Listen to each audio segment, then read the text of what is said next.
Bonjour à tous, bienvenue à ce webinaire sur effectivement le droit au WADA et la dématérialisation des titres. Et ce webinaire est organisé par Léo SAS en collaboration avec le club WADA de Toulouse. Ce serait une très belle occasion pour vous effectivement de voir les enjeux qui tournent autour de la dématérialisation, je dirais, de valeurs mobilières. Et quand on parle de valeurs mobilières, on parle tout simplement de titres, de façon beaucoup plus simple. Et je pense que beaucoup parmi vous sont spécialistes dans ce sujet.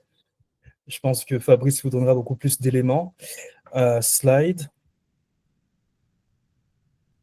L'idée, c'est qu'à la fin de cette réunion, vous compreniez vraiment les enjeux juridiques et économiques qui touchent en fait la transformation numérique en Afrique. Il y a des lois, il y a des normes qui sont en cours d'édition, il y a d'autres qui sont déjà émises par l'OADA. Et l'idée, c'est que vous puissiez, à la fin de ce webinaire, vous puissiez comprendre le cadre juridique, les normes qui régissent cette dématérialisation. Donc, je vais me présenter rapidement. Donc, je suis Jonathan Maboulaye, je suis président du club WADA de Toulouse. J'ai été élu président cette année, j'ai été secrétaire général pendant 2 ans. Le club WADA, très bien, merci Prudence. Le club WADA Toulouse a pour objectif je dirais, de vulgariser les droits WADA auprès des investisseurs, auprès des entreprises, des cabinets, des étudiants. Elle existe depuis 2019 et nous siégeons à l'Université Toulousain-Capitole. Et pour cela, ce qu'on propose, c'est des ateliers, des conférences comme celui-ci, des webinaires, des colloques. Nous participons aussi à des événements publics, des événements qui n'ont rien à voir avec le droit. Et notre grand objectif, c'est vraiment de mettre en place, au sein de l'Université Toulousain-Capitole, un diplôme universitaire juriste OADA. Donc, c'est un projet qui est en cours, vous serez au courant d'ici là. Pour ceux qui ont plus de questions, qui voudront savoir un peu plus sur le droit OADA, sentez-vous libre d'aller sur LinkedIn, sur Instagram, sur X ou sur Facebook, ou si vous avez des questions à poser sur le club OADA, je suis ouvert à répondre à ces questions. Et je laisserai notre intervenant de ces jours aborder le vif du sujet, vous donner plus de précisions sur ce qui va être traité. Merci à tous pour votre attention.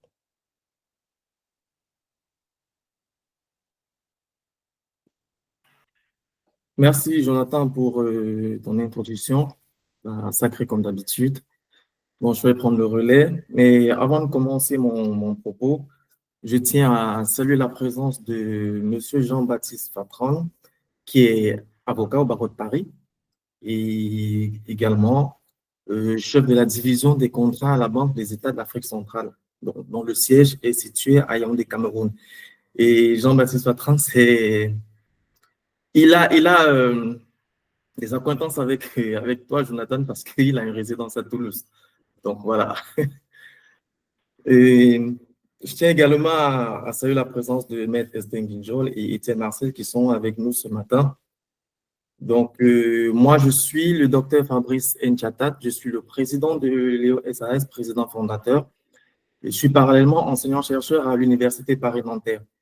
Donc, justement, l'ex-Enim Omnia, c'est une jeune société, c'est une start-up qui a été créée en 2019. Donc, elle a été créée en 2019 en tant qu'ETS et c'était justement pour accompagner les entreprises dans ce processus de dématérialisation, étant donné que la dématérialisation des valeurs mobilières était la thématique de mon sujet de thèse, le doctorat que j'ai soutenu en 2020. Donc, par la suite, pour être vraiment dans le bain et pour accompagner efficacement, il était donc important de transformer la structure en une société de capitaux. Donc, voilà, puisque la dématérialisation concerne les sociétés par action et les sociétés anonymes, les sociétés par action. Pour simplifier, on a donc muté la structure en SASU. Donc, les services vont donc du consulting à la logistique, passant donc par des formations, des legal tech, des webinaires comme ceux que nous organisons ce matin. Et on touche un peu au droit du contrat, au droit des sociétés, au droit du numérique, qui sont vraiment le cœur de notre activité, le droit des marchés financiers, parce que parler de valeurs mobilières, c'est toucher un peu au financement, aux capitaux. Et dernièrement, on a pu ajuster les compétences dans les blockchains, les smart contracts, et en fait, toute cette dernière technologie numérique et bien entendu l'intelligence artificielle. Le processus de dématérialisation en tant qu'entreprise, on l'a fait, on a accompagné des structures comme la BICEC au Cameroun, Alutol, Airgas, Téléinfra et Betafrique. Dans toutes ces sociétés, vous devez relever ou noter que ce sont des sociétés par action. Donc, pour débuter dans notre voyage, on va commencer par des clarifications conceptuelles. Qu'est-ce que c'est déjà la dématérialisation? De façon littérale, dématérialiser, c'est l'action de retirer à quelque chose son caractère matériel ou physique. Plus loin, on a les valeurs mobilières. Il s'agit de quoi concrètement? Des titres de capital ou actions émis par les sociétés de capitaux ou également les titres de créances ou obligations. Donc, généralement, ce que j'ai eu à entendre quand on parlait de valeurs mobilières, c'est que beaucoup avaient la confusion de parler d'immobilier. On me disait, qu'est-ce que tu entends par dématérialisation de l'immobilier? Alors là, ça n'a rien à voir avec l'immobilier parce que l'immobilier, c'est le foncier. Ce sont des titres fonciers. Ici, on est dans des titres de capitaux. On est dans des titres de financement ou de dette. Donc, ça concerne exclusivement les sociétés et c'est un caractère économique. Donc, ce qu'il faudrait retenir de façon concrète des valeurs mobilières, c'est que ce sont des titres qui sont émis par des personnes morales, publiques ou privées, qui confèrent des droits identiques par catégorie, librement transmissibles et donnant accès directement ou indirectement à une quotité du capital de l'entité émettrice ou à un droit de créance sur son patrimoine. Et là, c'est la définition que nous avons retenue du règlement numéro 1/14 en son article 3. Donc, ce qu'on assimile donc à des valeurs mobilières, ce sont les titres d'emprunt public négociables sur les marchés réglementés émis par l'État, entendent ici dans chaque État les États nationaux tels que le Cameroun ou le Gabon, par exemple. Les barres ou actions d'organismes de placement collectif en valeurs mobilières, les autres instruments financiers émis par l'État et négociables sur des marchés organisés tels que les marchés monétaires ou les marchés financiers. Donc, il faut entendre par valeur mobilière et donc soumise à l'obligation d'inscription en compte, ce qui relève bien entendu de notre thématique, non seulement les actions et les obligations de toutes les sociétés anonymes, mais aussi les droits négociables détachés de ces titres. Il s'agit par exemple des droits de souscription, des droits d'attribution ou des titres des emprunts publics négociables. On parle également des actions ou des parts d'OPCVM. Les OPCVM, c'est des organismes de placement collectif en valeur mobilière, dont sont davantage concernés et de beaucoup plus les sociétés anonymes non cotées à la bourse et dont les titres sont inscrits dans le registre de commerce et du crédit immobilier, le RCCM, auprès des greffes des tribunaux d'instance sur l'étendue du territoire, ainsi que dans les registres d'actionnaires tenus par ces sociétés émettrices. Et là, nous sommes en train de plonger dans le sujet et au fil de l'avancement de notre présentation, nous allons clarifier ces concepts. De façon simple, la dématérialisation des valeurs mobilières. Bon, pour ceux qui sont au Cameroun, la loi camerounaise du 23 avril 2014, en son article 1er alinéa 2, l'a définie comme une opération de substitution des certificats physiques des titres par l'inscription en compte des dits titres sous forme électronique. En une phrase, donc pour simplifier, pour que ce soit plus digeste, c'est le passage des titres financiers de la forme physique vers la forme électronique. Donc, voilà de façon globale et très synthétique la façon d'appréhender la dématérialisation des valeurs mobilières. L'analogie que j'aime bien prendre dans ce contexte, c'est par exemple le mobile money, le fait de détenir de l'argent physiquement et de procéder à un dépôt où il y a une conversion de ce que vous avez sous la forme fiduciaire en forme électronique. Pour ceux qui utilisent la devise du franc CFA le savent, si vous avez un billet de 10 000 francs, vous pouvez décider de l'envoyer à une personne ou à une autre par un mobile money. Mais le processus, ce sera quoi? Ce sera de procéder par un guichet pour qu'il fasse un dépôt, c'est-à-dire que vous allez lui remettre votre billet de 10 000 francs. Parallèlement, il va vous créditer de 10 000 francs dans votre téléphone. Ça, c'est un processus de dématérialisation et c'est pratiquement le même qui s'applique dans le cadre des titres qui sont les actions ou les obligations.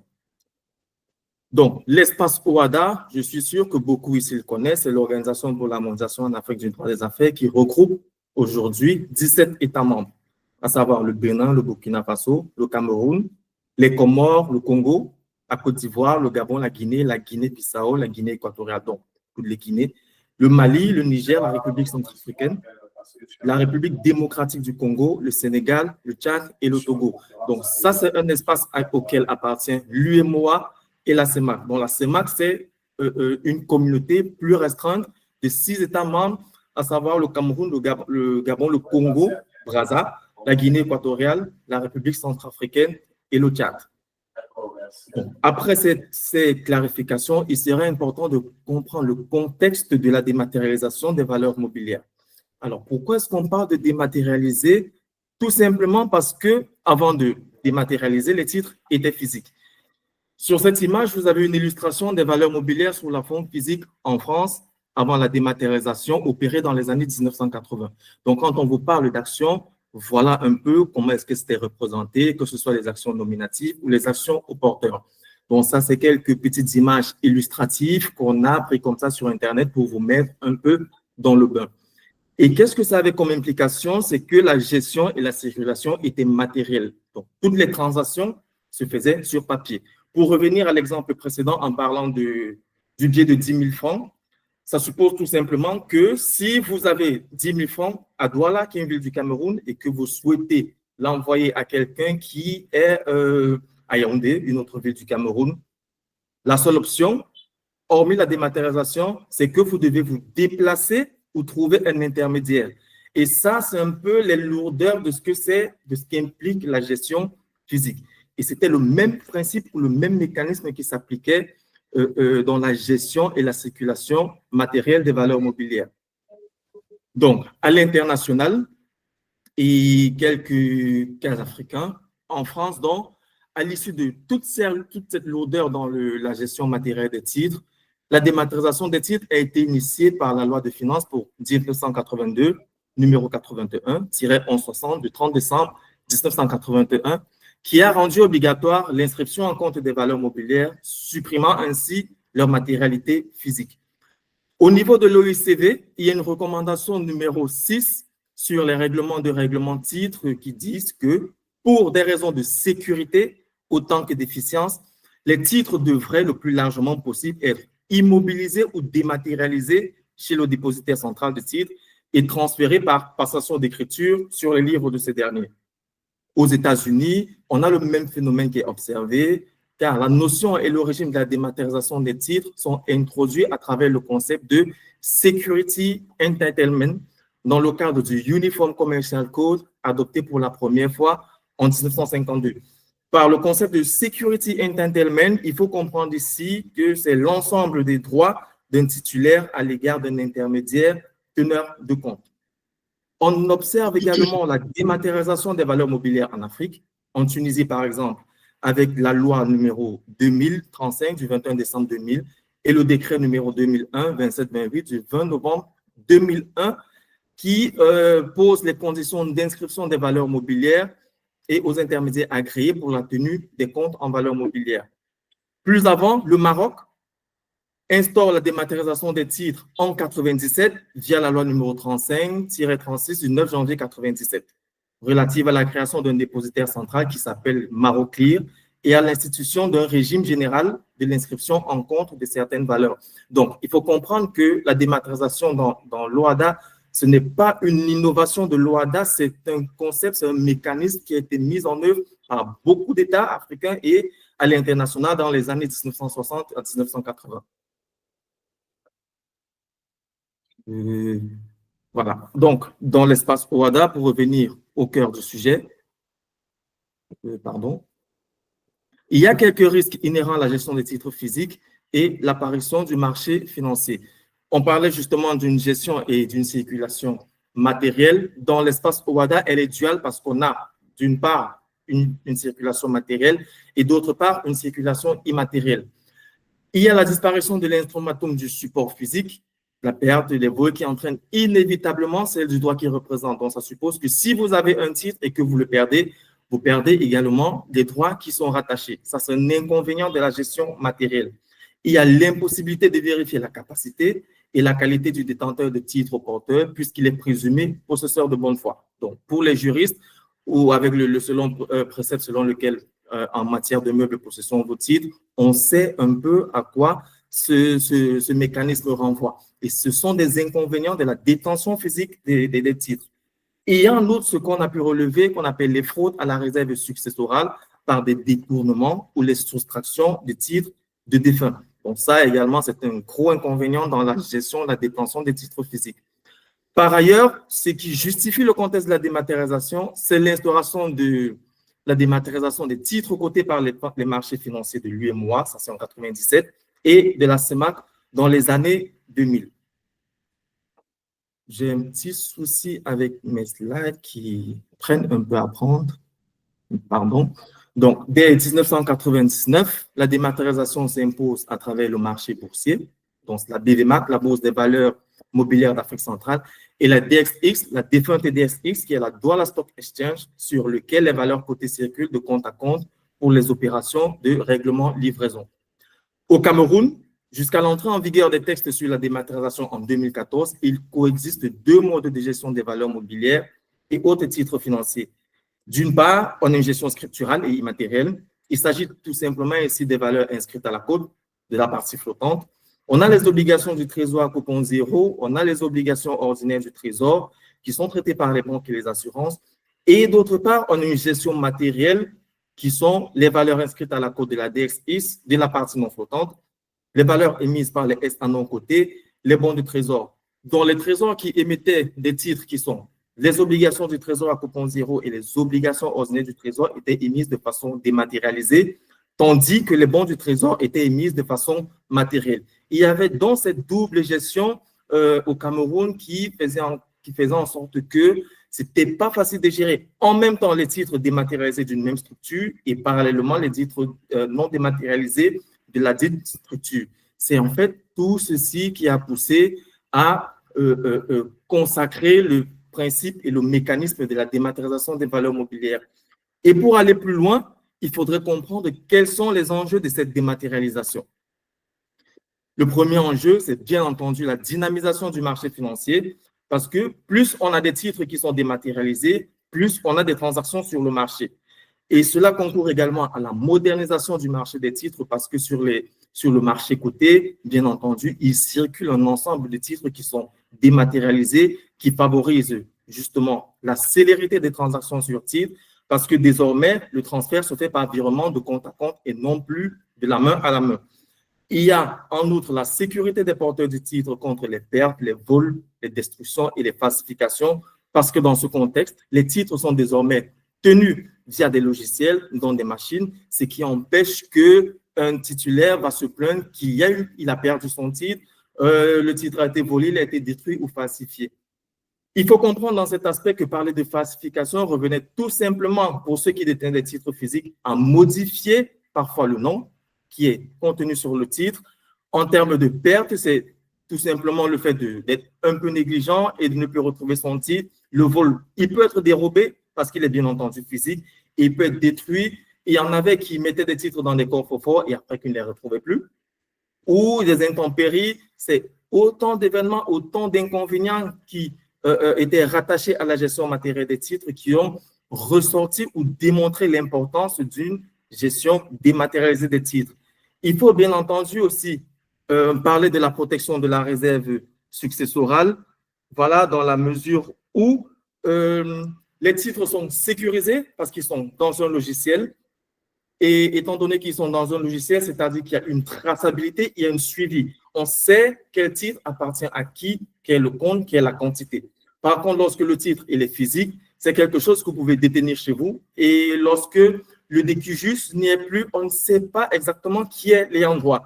Par contre, s'il arrive un décès, qu'un actionnaire décède dans une structure, le simple fait de pouvoir retracer ces titres dans le logiciel permet lors des assemblées générales, de déterminer qui sont les ayants droit et comment est-ce que la succession va s'opérer sans encombre. On a également d'autres enjeux tels que la réduction des coûts et les délais, de gestion des titres.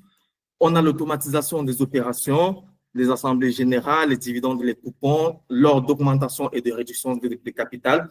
Le processus est beaucoup plus facilité avec les titres qui sont tenus de façon électronique.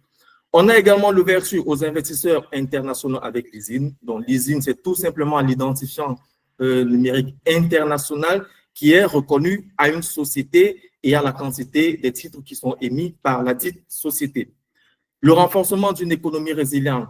L'expérience du Covid nous a bien montré les bienfaits du numérique, ou du moins les avantages du numérique, dans la mesure où Les traitements peuvent être automatisés, les traitements peuvent être tenus, peu importe les rencontres physiques entre les différents investisseurs, les différents partenaires ou non.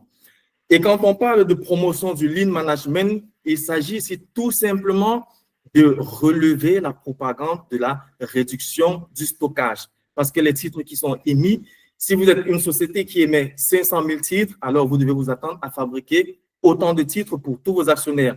Imaginez la conservation de 500 000 titres physiques, l'espace que ça va devoir occuper, tout ce qu'il faudra créer comme stockage.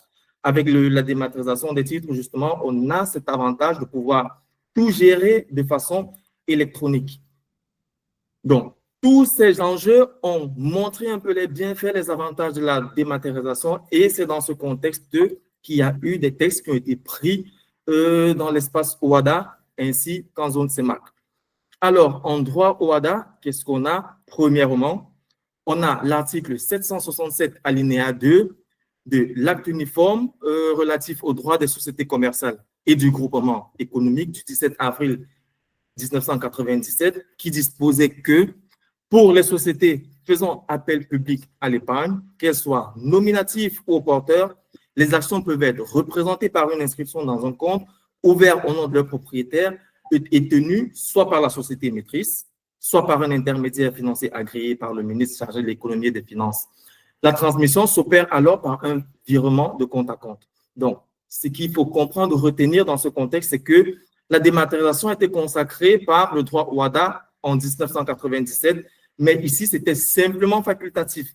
Donc, toutes les sociétés n'étaient pas obligées de dématérialiser et celles qui voulaient le faire, c'était les sociétés qui faisaient appel public à l'épargne. Ce n'est qu'en 2014 que le législateur OHADA décide d'en faire une obligation aussi bien pour les sociétés cotées que pour les sociétés non cotées.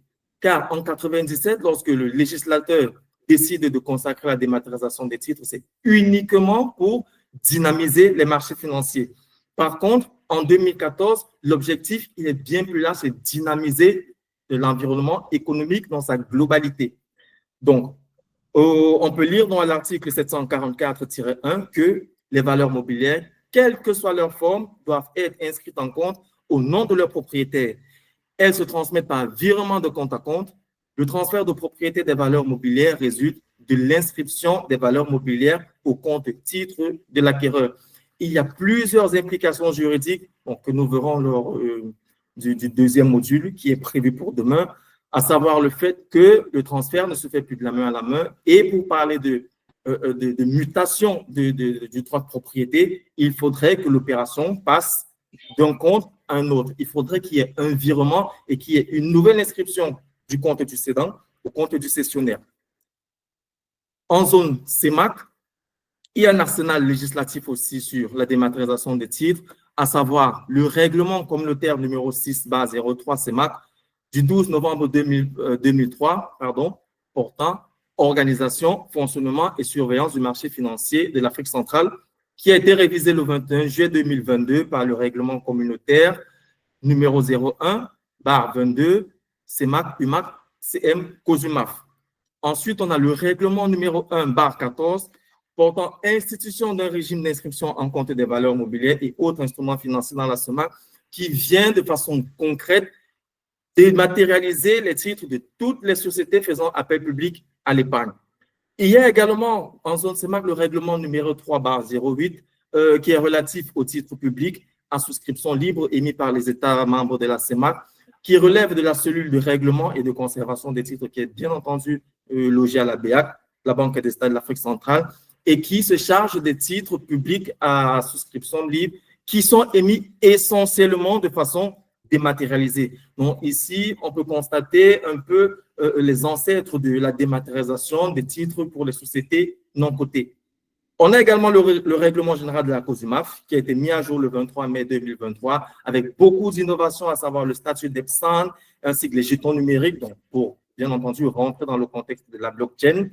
Il y a les instructions numéro 2-10 du 28 avril 2010 relatives à la convention d'ouverture de compte et titres et l'instruction numéro 03-15 du 10 décembre 2015 portant cahier de charge des teneurs de compte.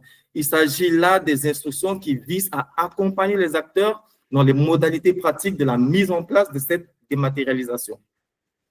Donc, pour rester dans la zone CEMAC, il y a cette consécration obligatoire de la dématérialisation des valeurs mobilières pour les sociétés faisant appel public à l'épargne par la CEMAC via le règlement numéro 1/14 du 24 avril 2014 que nous avons précité en son article 2, où tout le monde peut lire que, conformément aux dispositions du règlement numéro 6/03 CEMAC-UMAC du 12 novembre 2003, portant organisation, fonctionnement et surveillance du marché financier de l'Afrique centrale, qu'il est institué un régime général de l'inscription en compte obligatoire pour les valeurs mobilières et autres instruments financiers ou titres assimilés émis dans le cadre d'un appel public à l'épargne visé à l'article 3 ci-dessous.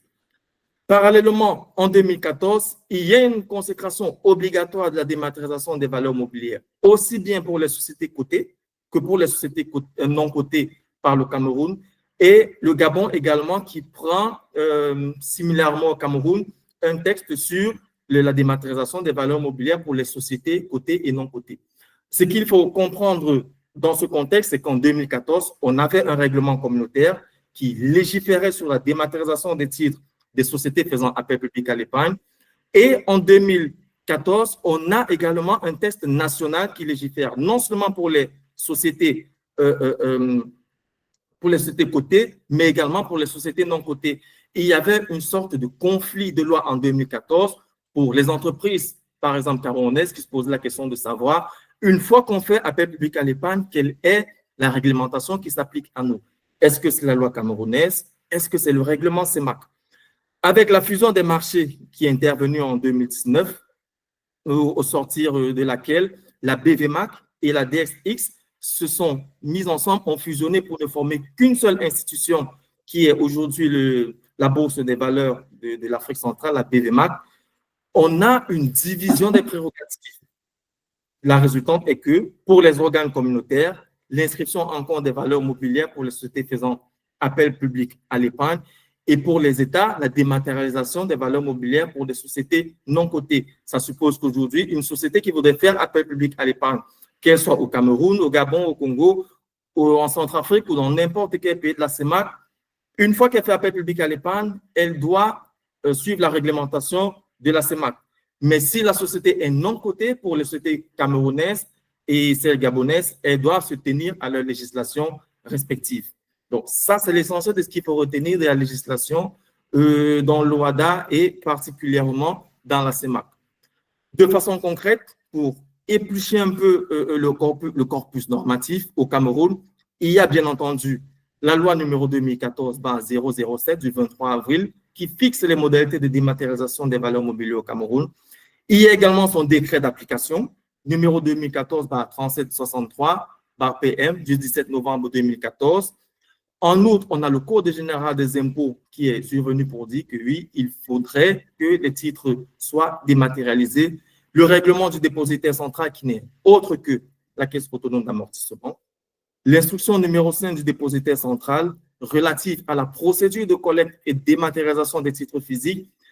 Et là, ce que je voudrais préciser, c'est que ce sont des textes qui permettent aux entreprises de savoir comment est-ce qu'elles devraient procéder pour dématérialiser leurs titres.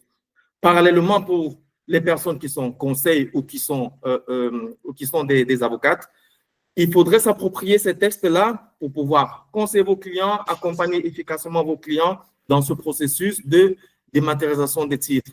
En plus donc, de l'instruction numéro 5 du dépositaire central, il y a également l'instruction numéro 19 qui est relative à la comptabilité titres émetteurs. Et en dernier lieu, qui n'est pas des moindres, il y a le tarifaire des opérations de dématérialisation qui relève de l'article 24 du décret. Au Gabon, on a aussi quelques textes, notamment la loi numéro 27/2016 du 6 février 2017, fixant le régime de dématérialisation des valeurs mobilières en République gabonaise, son décret de promulgation et également le Code général des impôts. Toutefois, il y a quelques lacunes et qu'on a identifié quelques préconisations qui pourraient être mises en place pour une dématérialisation efficiente. En termes de lacunes sur le plan législatif, il y a bien entendu cette insuffisance. Le législateur OHADA, il fixe le principe de dématérialisation sans en donner les modalités de mise en œuvre. Il y a une absence de texte d'application, puisque le législateur OHADA ne dispose pas sur l'obligation des États membres à adopter des textes d'application, ce qui a pour conséquence un vide juridique, donc une absence de modalités pratiques dans 15 États membres de l'espace OHADA, donc le Bénin, le Burkina Faso, les Comores, le Congo, la Côte d'Ivoire, la Guinée-Bissau, la Guinée équatoriale, le Mali, le Niger, la République démocratique du Congo, la République centrafricaine, le Sénégal, le Tchad et le Togo sont des États pour lesquels il n'y a aucune modalité pratique de dématérialisation et il n'y a pas de texte d'application. Donc, c'est carrément un vide juridique vu que le législateur OHADA se limite à son article 744 à dire que les titres doivent être dématérialisés pour toutes les sociétés, cotées ou non cotées, et désormais, le transfert se fait par inscription de compte à compte. Mais la question qui se pose est celle de savoir comment est-ce que concrètement, on quitte des titres physiques aux titres électroniques. Ça, ce sont des modalités qui ne sont pas mises en place par le législateur OHADA, malheureusement.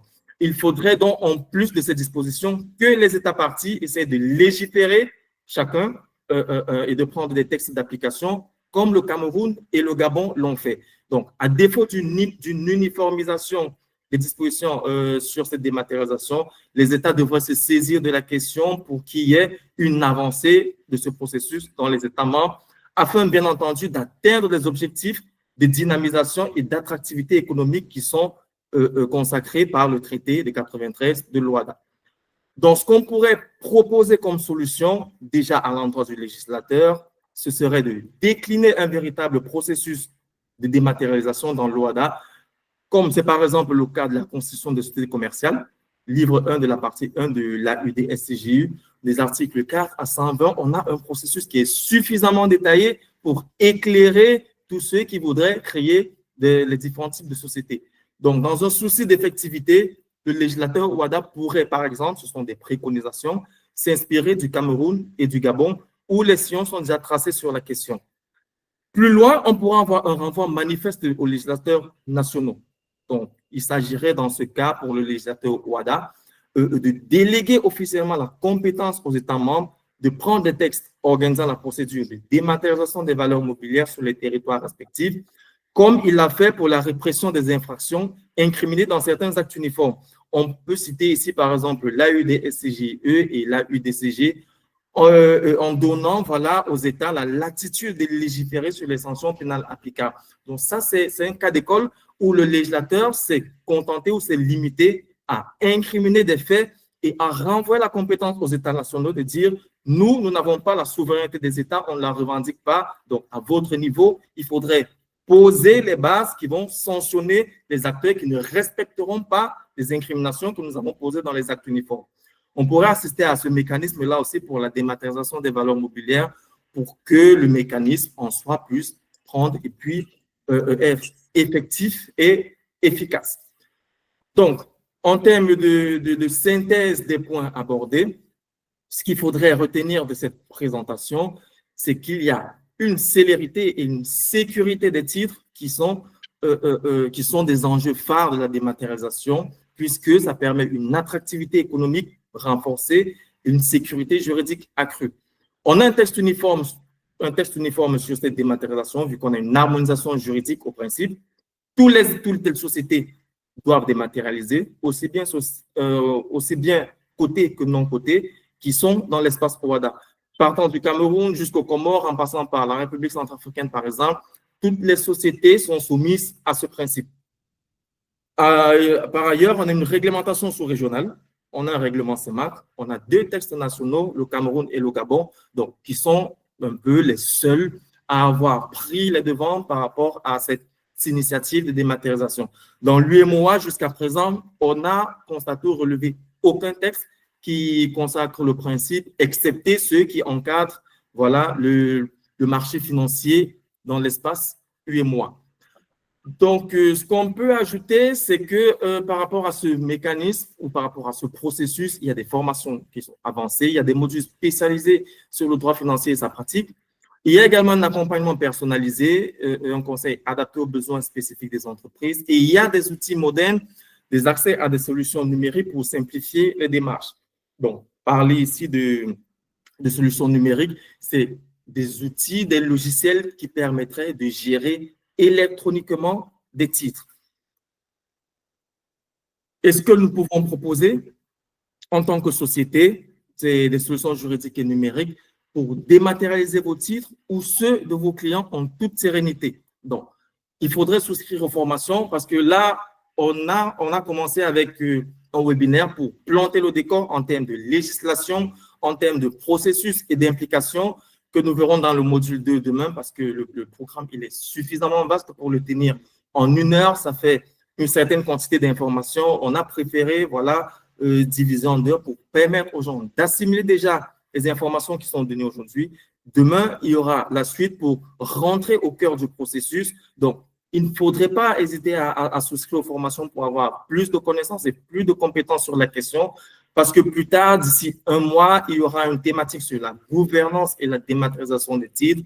Et après, il y aura une formation sur les aspects pratiques du processus. Donc, comment dématérialiser de A à Z les titres d'une société.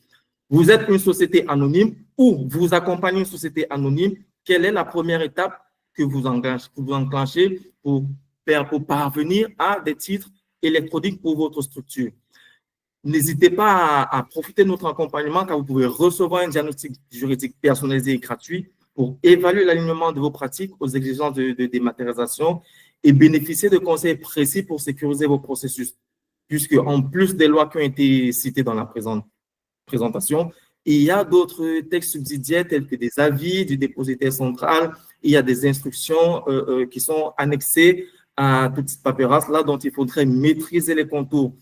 Nous avons également mis en place un outil numérique qui s'appelle N10 qui permet de conserver les titres électroniques, c'est-à-dire qu'une fois que vous avez effectué toutes les démarches auprès du dépositaire central et qu'il ne vous reste que l'étape où vous devez conserver les titres de vos actionnaires ou accompagner justement vos clients à conserver ces titres-là, il y a un logiciel qui est à la caisse autonome, validé par la caisse autonome pour conserver, pour procéder à cette détention électronique des titres. Donc, voilà un peu ce qu'on a prévu pour vous ce matin. Merci.